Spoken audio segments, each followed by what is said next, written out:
नमस्कार, मैं हूँ रितिका और आप देख रहे हैं मृदुभाषी की खास पेशकश नेशनल बुलेटिन, जिसमें हम आपको बताएंगे हमारे देश समाज से जुड़ी आज की वह तमाम बड़ी खबरें जो आपको जानना जरूरी है। तो चलिए शुरू करते हैं आज की बड़ी खबरों का सारगर्भित रिवीजन।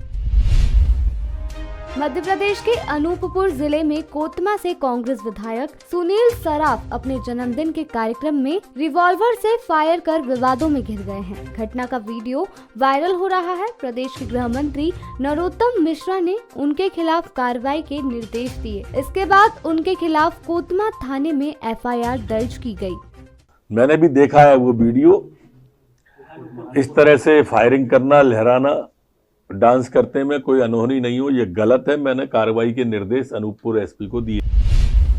केंद्र सरकार के नोटबंदी के फैसले को सुप्रीम कोर्ट ने सही ठहराया है। 5 जजों की संविधान पीठ ने सोमवार को यह फैसला सुनाया। बेंच ने कहा कि 500 और 1000 के नोट बंद करने की प्रक्रिया में कोई गड़बड़ी नहीं हुई है। बेंच ने यह भी कहा कि आर्थिक फैसले को पलटा नहीं जा सकता। संविधान पीठ ने यह फैसला 4-1 के बहुमत से सुनाया। गौरतलब है कि प्रधानमंत्री नरेंद्र मोदी ने 8 नवंबर 2016 को देश के नाम संदेश में आधी रात से 500 और 1000 रुपए के पुराने नोट बंद करने का ऐलान किया था। यानी प्रधानमंत्री की घोषणा के 4 घंटे बाद से ही पुराने नोट चलन से बाहर हो गए थे।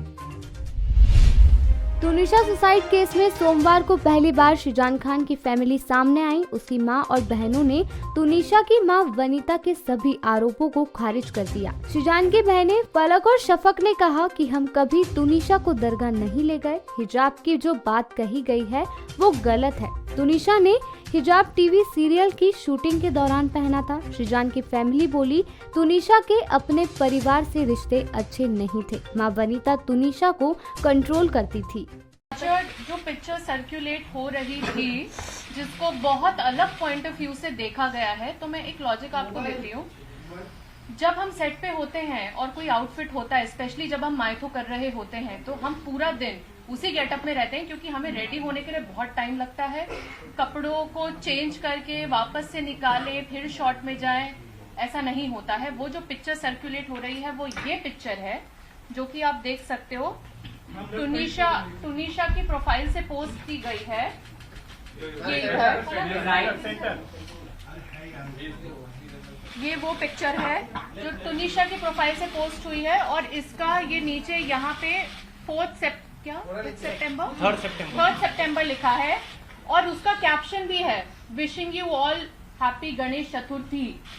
और ये पिक्चर में उसने हिजाब पहना हुआ है, और ये क्योंकि उनका ऑलरेडी सीन शूट हो रहा था, जिसमें ये देखिए, ये वो एपिसोड का है जो एपिसोड टेलीकास्ट हुआ है, एपिसोड 21 14 सितंबर, यहाँ क्लियरली लिखी है। और क्योंकि बैंक होता है और हम लोग टेलीकास्ट शूट पहले करते हैं, बाद में टेलीकास्ट आता है, तो ये टेलीकास्ट डेट इधर है और ये एपिसोड का है। सो इसको जो उनके मामा बोल रहे हैं, पवन शर्मा जी, कि उनको हिजाब पहना दिया गया था, दिस इज द प्रूफ। ये हिजाब चैनल की तरफ से पहनाया गया है, हमारी तरफ से नहीं। हरियाणा के हिसार जिले में डेरा सच्चा सौदा सिरसा के अनुयायियों का रविवार पर हिसार जोन का सत्संग हुआ।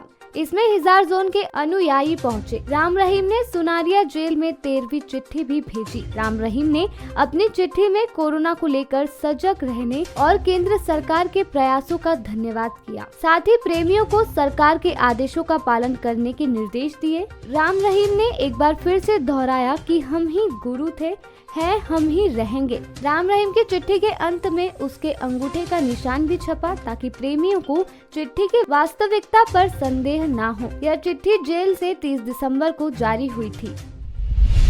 जम्मू कश्मीर के राजौरी में हुए आतंकी हमले को लेकर PDP की अध्यक्ष महबूबा मुफ्ती ने बड़ा बयान दिया है। महबूबा मुफ्ती ने कहा कि हिंदुओं की हत्या पर सियासत की जा रही है, जिसमें हमारे फिर से एक बार 5 लोग, जिसमें एक छोटा 5 साल का बच्चा भी है, इस तरह से वो मारा गया।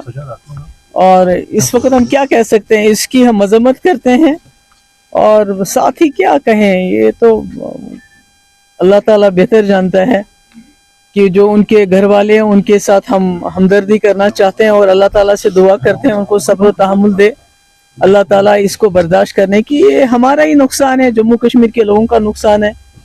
जब भी कोई जम्मू कश्मीर का बाशिंदा मारा जाता है, चाहे वो हिंदू हो मुसलमान हो, वो हमारा बाशिंदा है, तो इसमें क्या करें, अफसोस के बगैर और क्या कर सकते हैं। हमको तो पिछले 30 साल से यही देख रहे हैं, इधर भी बंदूक, बीच में लोग मारे जा रहे हैं। देखिए, ये बहुत ही अफसोस की बात है कि इससे पहले राजौरी में आर्मी कैंप के बाहर 2 लोग मारे गए और आज डोंगरी में ये वाकया हो गया। ये हमें तो अफसोस के बगैर हम तो हाथ मलते रह जाते हैं। हाँ, इससे ये जो इसमें हिंदू मुस्लिम का नैरेटिव एक जमात चलाती है, जिनको इसका फायदा होता है, जिनको इस किस्म की हलाकतों से जो है पूरे मुल्क में नफरत फैलाने का और एक मौका मिलता है, और ये बहुत बहुत अफसोस की बात है। मैडम, आज ये तो है, जम्मू कश्मीर जगह ही ऐसी है जहां पर हिंदू मुस्लिम सिख बौद्ध सब सदियों से इकट्ठे रहते आए हैं, और हमारा हिंदुस्तान के साथ इलाह की बुनियाद भी यही है कि हिंदुस्तान एक सेक्युलर मुल्क बना। गांधी जी, जवाहरलाल नेहरू ने इसको एक सेक्युलर मुल्क बनाया। अब ये और बात है कि इसको गोडसे का मुल्क बनाया जा रहा है, और इस किस्म के जो वाकयात होते हैं, जहाँ यहाँ तो मुसलमान तो रोज ही मरते हैं, पर जहाँ हमारे हिंदू भाई मारे जाते हैं, उसका फायदा एक खुसूसी जमात पूरे मुल्क में उठाती है। हिंदू मुस्लिम नफरत फैलाने में उनके ये बहुत ही काम आते हैं इस किस्म के वाकयात। आज दिल्ली के मुख्यमंत्री अरविंद केजरीवाल ने उन 5 लोगों के लिए मौत की सजा की मांग की, जिन्होंने कथित तौर पर एक 20 वर्षीय महिला की स्कूटी को कार से टक्कर मारने के बाद उसे कई किलोमीटर तक घसीटा। मुख्यमंत्री ने इस मामले को दुर्लभ से दुर्लभ भतम बताते हुए कहा कि ऐसे लोगों को फांसी दी जानी चाहिए। बेहद शर्मनाक घटना है, और समझ में नहीं आता कि हमारा समाज किस तरफ जा रहा है, जब कुछ लड़कों ने अपनी गाड़ी से एक लड़की को कई किलोमीटर तक घसीटा और उसकी बहुत दर्दनाक मौत हो गई। अभी उसका पोस्टमार्टम मैंने पता किया था, अभी पोस्टमार्टम शायद चल रहा है, और जो भी उसकी रिपोर्ट आएगी, मैं उम्मीद करता हूँ कि और अपील करता हूँ कि चाहे जितने भी रसूख वाले क्यों ना हों जो दोषी हैं, उनको सख्त से सख्त सज़ा मिलनी चाहिए। ऐसा ये तो रेयरेस्ट ऑफ रेयर क्राइम्स में आता है, ऐसे लोगों को तो फांसी की सज़ा मिलनी चाहिए। ये तो गलत है, पत्रकारों को ऐसे अरेस्ट करेंगे तो आवाज़ कौन उठाएगा फिर।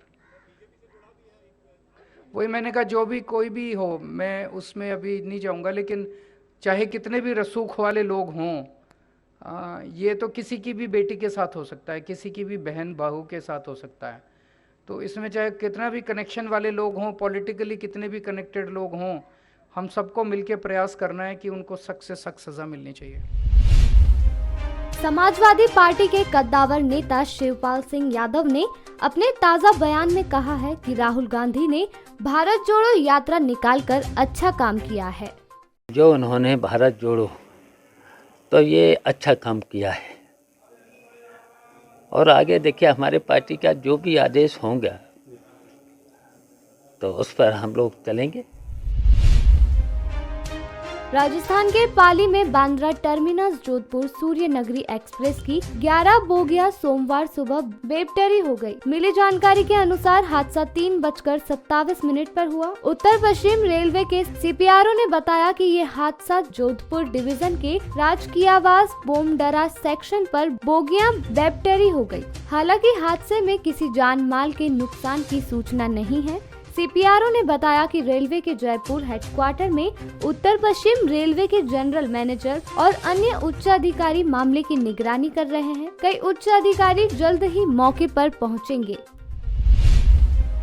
भारतीय जनता पार्टी साल 2024 में होने वाले लोकसभा चुनाव की तैयारियों में जुट गई है। इसी क्रम में भाजपा अध्यक्ष JP नड्डा ने सोमवार को महाराष्ट्र के चंद्रपुर जिले में विजय संकल्प रैली को संबोधित किया। इस दौरान उन्होंने आरोप लगाया कि शिवसेना प्रमुख उद्धव ठाकरे ने सत्ता के लिए भाजपा की पीठ में छुरा घोंपा और अपनी विचारधारा से समझौता किया।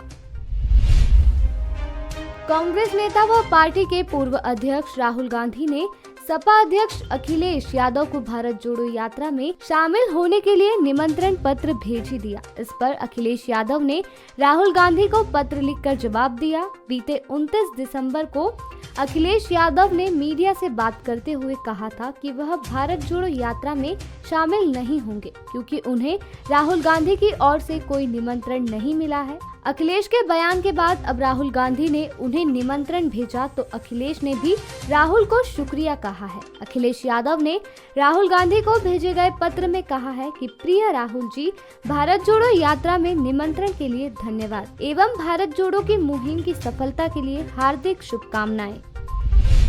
अभी के लिए इतना ही। कल फिर हाजिर होंगे दिन भर की हुई बड़ी खबरों के साथ। तब तक के लिए मृदुभाषी को सब्सक्राइब करना ना भूलें।